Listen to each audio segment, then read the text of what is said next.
warahmatullahi wabarakatuh. Perkenalkan, nama saya Silvi Pravita Anggraini, nomor absen 27 dari kelas 12 IPS 4. Di sini saya akan berpidato dengan tema adaptasi kebiasaan baru untuk penilaian ujian praktek bahasa Indonesia.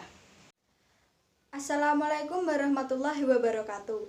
Yang terhormat Bapak Muhammad Sahli selaku Kepala Sekolah SMA Negeri 2 Salatiga, Bapak Ibu Guru serta staf karyawan SMA Negeri 2 Salatiga, dan Ibu Arti Ratriani Sarjono selaku Guru Bahasa Indonesia kelas 12 IPS 4. Pertama-tama, marilah kita panjatkan puji dan syukur kehadirat Tuhan Yang Maha Esa, karena pada hari ini kita masih diberikan kesehatan dan bisa berkumpul secara virtual dalam rangka adaptasi kebiasaan baru di era pandemi COVID-19.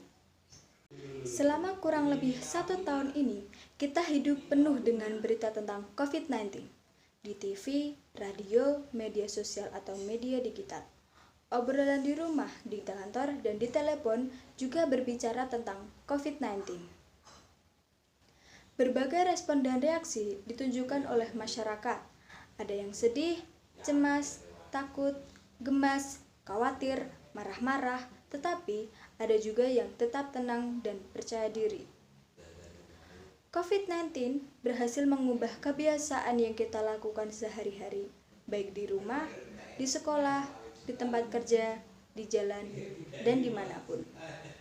Kita dibuat seakan tak berdaya karena gerak langkah kita dibatasi dengan adanya COVID-19, sehingga membuat kita tidak produktif yang berdampak pada masalah ekonomi keluarga, masyarakat, daerah, dan negara. COVID-19 memang benar-benar luar biasa. COVID-19 adalah penyakit yang disebabkan oleh sebuah makhluk sangat kecil berukuran sekitar 125 nanometer, namun bisa menyebabkan kematian. COVID-19 ditandai dengan munculnya gejala batuk, pilek, flu, demam, gangguan pernafasan. Namun, ada juga yang tidak nampak atau muncul gejalanya. Dan dalam kondisi parah bisa menyebabkan gagal nafas dan berakhir pada kematian. Virus dapat berpindah secara langsung melalui percikan batuk atau bersin dan nafas orang yang terinfeksi yang kemudian terhirup orang sehat. Virus juga dapat menyebar secara tidak langsung melalui benda-benda yang tercemar virus akibat percikan atau sentuhan tangan orang yang tercemar virus. Virus bisa tertinggal di permukaan benda-benda dan hidup selama beberapa jam hingga beberapa hari. Namun, cairan desinfektan dapat membunuhnya. Kasus virus COVID-19 di Indonesia pertama kali terdeteksi sekitar bulan Maret. Bahkan saat ini kasus tersebut menembus angka sekitar 1 juta. Vaksin dari virus COVID-19 ini sudah ditemukan, tetapi belum semua mendapatkan vaksinasi karena keterbatasan distribusinya. Untuk melawan virus, hal utama yang perlu dilakukan adalah melakukan tindakan pencegahan seperti sering mencuci tangan pakai sabun, menerapkan etika batuk, memakai masker, meningkatkan daya tahan tubuh, dan menjaga jarak. Apakah kita mau terus hidup dengan pembatasan? Atau tinggal di rumah terus? Sudah pasti jawabannya tidak. Tentunya, kita ingin kembali bisa bekerja, belajar, dan bersosialisasi atau aktivitas lainnya agar dapat produktif di era pandemi. Hal ini bisa dilakukan kalau kita beradaptasi dengan kebiasaan baru, yaitu disiplin hidup sehat dengan menerapkan protokol kesehatan secara ketat. Kebiasaan baru untuk hidup lebih sehat harus terus-menerus dilakukan di masyarakat dan setiap individu, sehingga menjadi norma sosial dan norma individu baru dalam kehidupan sehari-hari. Bila kebiasaan baru tidak dilakukan secara disiplin atau hanya dilakukan oleh sekelompok orang saja, maka hal ini bisa menjadi ancaman wabah gelombang kedua.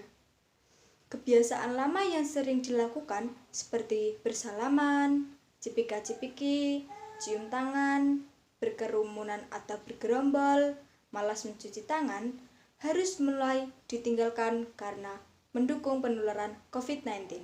Kita dituntut untuk mampu mengadaptasi atau menyesuaikan kebiasaan baru dimanapun kita berada, seperti di rumah, di kantor, di sekolah, di tempat ibadah, dan juga di tempat-tempat umum seperti terminal, pasar, dan mal. Diharapkan dengan seringnya menerapkan kebiasaan baru dimanapun, semakin mudah dan cepat menjadi norma individu dan norma masyarakat. Dengan demikian, kita bisa belajar, bekerja, beribadah, dan beraktivitas lainnya dengan aman, sehat, dan produktif.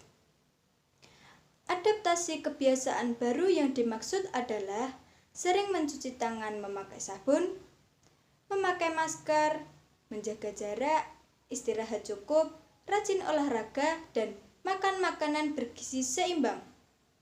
Inilah pesan kunci yang perlu dilakukan secara disiplin, baik secara individu maupun kolektif, agar tujuan yang dimaksud dapat tercapai. Saatnya menjadi pelopor adaptasi kebiasaan baru. Tetap waspada dan tetap selalu menjaga kesehatan, dan jangan lupa selalu terapkan 3M dimanapun kalian berada agar tidak terpapar oleh virus COVID-19.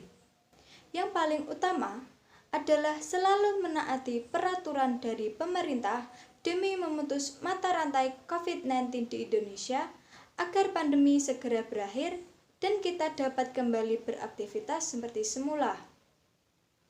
Sekian pidato yang dapat saya sampaikan. Apabila ada kata yang kurang berkenan, mohon maaf yang sebesar-besarnya. Terima kasih atas perhatiannya. Akhir kata, wassalamualaikum warahmatullahi wabarakatuh.